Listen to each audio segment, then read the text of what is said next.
10년 전쯤의 일입니다. 저는 삼류대학에 다니는 고학생이었죠.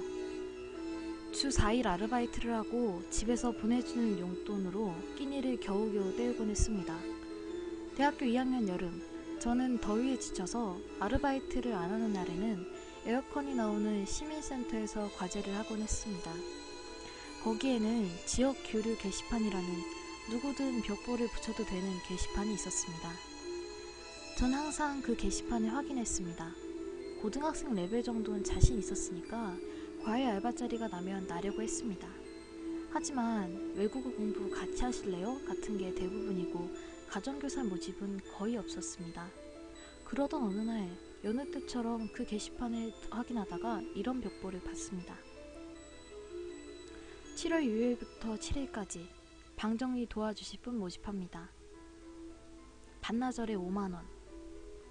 그날은 기말고사가 끝나고 여름방학이 시작되고 알바도 안 한 날이고 게다가 저희 집에 올라가기 며칠 전이라서 딱 좋았습니다. 5만원 정도면 집에 가는 차비에 보탬이 될 터였죠. 저는 곧장 전화를 걸었습니다. 게시판에서 방정리 알바 모집 봤는데요. 거기 지원하려고요. 남자는 조금 당황한 목소리로 네, 그럼 며칠부터 가능하세요? 라고 했습니다. 저 6일 이후에는 언제든 상관없어요. 라고 대답했더니 남잔 그럼 6일 아침 9시까지 와주세요. 라고 했습니다. 그리고 제 연락처를 알려주고 남자의 아파트 주소를 듣고 끊었습니다. 전화를 받은 남자는 목소리로 추정컨대 30대 중반? 조금 기운이 없는 것 같았어요. 이러쿵저러쿵 하다 보니까 어느덧 약속했던 그날이 되었습니다. 날씨는 맑았고 아침부터 엄청 더웠어요. 저는 그분 집에 에어컨이 있으면 좋겠다 라고 생각하면서 집에 나섰어요. 8시 50분쯤 그의 집에 도착했습니다. 초인종을 누르자 남자가 나왔죠. 잘 찾아왔네요. 어서 들어오세요. 그 남자는 낯선 사람과 이야기하는 게 서툰지 저와 눈도 안 마주치고 인사하면서 서둘러 집에 들어갔습니다. 저는 실례하겠습니다 하면서 신발을 벗고 남자의 뒤를 쫓아 들어갔어요. 에어컨이 잘 돌아가는 시원한 방이었죠. 방에 들어가서 다시 자기소개를 하고 뭘 정리하는지 정리는 어떻게 하는지 들었습니다. 무거운 걸 들어서 옮기는 일, 쓰레기를 쓰레기 버리는 곳에 버리고 오는 일, 그리고 간단한 청소가 제 임무였어요. 솔직히 쓰레기는 상당히 꽤 많았지만 그 중에는 꽤 쓸모있어 보이고 갖고 싶은 물건들도 있었습니다. 제 마음을 눈치나 채는지 그는 갖고 있으면 가져도 돼요 라고 했습니다. 저는 가지고 갈 만한 걸 골라서 가방에 채워넣었죠. 옛날 게임이나 만화책 같은 거요. 이래저래 정리가 거의 끝났습니다. 그의 방은 깨끗했죠. 아니, 처음부터 그렇게 물건이 많은 방은 아니었으니까 꽤 쉽게 끝냈습니다. 그는 벌써 라고 중얼거리면서 잠시 뭔가 생각하다가 저를 휙 돌아봤습니다. 그리고 뭔가 좀 더 생각하더니 이제 슬슬 끝낼까? 라고 했습니다. 그리고 하루치 알바비로 빳빳한 10만원짜리 새 지폐를 줬습니다. 그는 혹시 내일 반나절 정도 시간 있어? 좀 더 좋아졌으면 좋겠는데? 라고 했습니다. 저는 5만원 정도 더 받을 수 있겠는데? 하면서 바로 오케이 했습니다. 그리고 그가 준 물건을 자전거에 가득 싣고 집에 왔습니다. 다음날 그의 집에 갔더니 현관문이 열려 있었습니다. 문 앞에서 실례합니다. 여기 주인분 계세요? 라고 하니까 안쪽에서 있으니까 들어오라는 목소리가 들렸습니다. 저는 현관문을 닫고 실례합니다 라고 하고 방에 들어갔어요. 이분 어디 계신 거지? 목소리가 저기서 들린 건가? 두리번 거리면서 찾아다니는데 그가 싱글거리면서 다가왔습니다. 오늘은 반나절이면 되니까 이거 미리 봉투에 넣어놨어. 이따 갖고 가. 라면서 흰색 봉투 하나를 책상 위에 뒀습니다. 그리고 이리 오라면서 제 손을 잡아 끌고 방에 데려갔죠.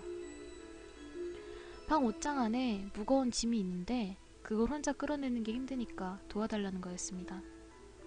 그는 자기가 안에 들어가서 밀 테니까 안에서 신호를 주면 밖에서 힘껏 당기라 하고 옷장 안에 들어갔습니다. 옷장 안에는 자켓이나 정장이 빽빽하게 걸려 있어서 그의 모습은 안 보였죠.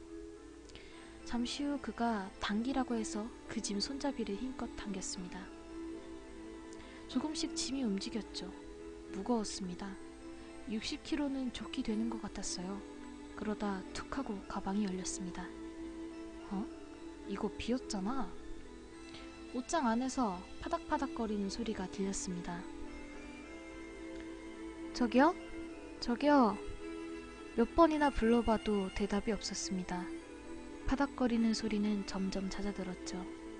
뭐지? 상황 파악이 전혀 안 됐습니다. 그러다 깜짝 놀라서 옷을 옆으로 치워봤습니다. 사실 몇십 초 안 걸렸겠지만 몇 분은 지난 것 같은 느낌이 들었습니다.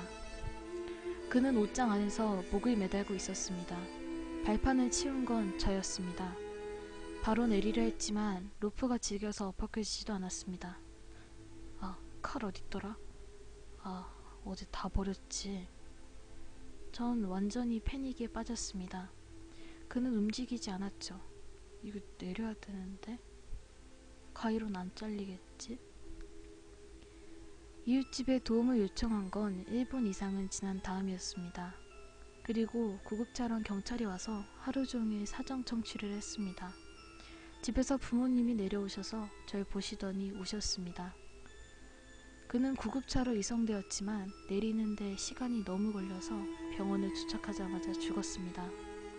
유품은 거의 없었어요. 깨끗하겠죠. 다 정리했으니까. 결국 저에게 주려고 했던 봉투 안에서 5만원과 함께 유서가 나왔습니다. 정리해고를 당한 것, 아내가 다른 남자 눈이 맞아서 도망간 것, 빚이 많았던 것 등이 쓰여 있었고 마지막에 저한테 폐를 끼쳐서 미안하다고 적혀 있어서 간신히 자살 방조 혐의에서 벗어났습니다. 그리고 상황을 파악한 경찰이 잠시 압수했던 그 5만원을 저에게 줬습니다.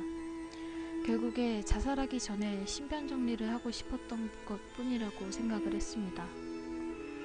일주일 후에 예전에 그와 인연을 끊었다는 그의 누나가 절 찾아왔습니다.